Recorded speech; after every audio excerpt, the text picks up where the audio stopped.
Leo tupo kijiji cha Kilangala mkoa wa Lindi kwa lengo mahususi la utoaji elimu kwa umma juu ya masuala mazima ya ulinzi na usalama wa miundombinu ya bomba la gesi asilia. TPDC tumekuwa na utaratibu mzuri wa kuelimisha umma juu ya ulinzi na usalama, ikiwa ni pamoja na kushirikisha jamii kuhusika moja kwa moja kwenye ulinzi wa miundombinu ya bomba la gesi asilia. Programu hizi zimekuwa ni endelevu, ambapo jumla vijiji 140 vinaendelea kupatiwa elimu ya ulinzi na usalama kuanzia Mtwara hadi Dar es Salaam. Kupitia elimu hizi, jamii zimekuwa zikikumbushwa majukumu yao, ikiwa ni pamoja na kutojihusisha na shughuli hatarishi za kwenye miundombinu ya bomba la gesi, ikiwa ni pamoja na uchomaji moto wakati wa uandaaji mashamba, uchimbaji mchanga na shughuli zingine za kibinadamu ambazo ni hatarishi kwenye miundombinu ya bomba la gesi asilia.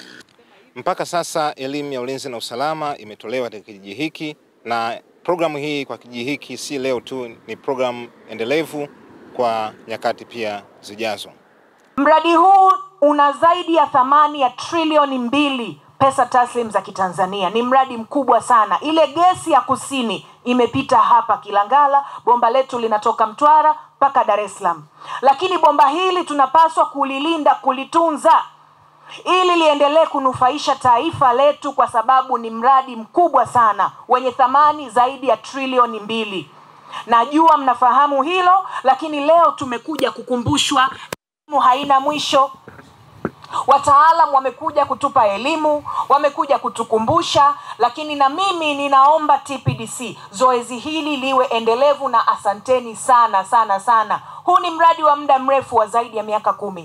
Lakini Mheshimiwa Rais Dr. Samia Suluhu Hassan anaona umuhimu wa nyinyi kuendelea kupewa elimu, kuendelea kunufaika na mradi huu, na naamini mtakuwa mabalozi wazuri wa kulilinda bomba lile la gesi. Thamani yake ni zaidi ya trilioni 2. Gesi ya kusini inapita Lindi, inaelekea Dar es Salaam, na sisi ndo walinzi wa kwanza wa miundombinu ile. Leo tumekuja kukumbushwa na kupewa elimu hiyo.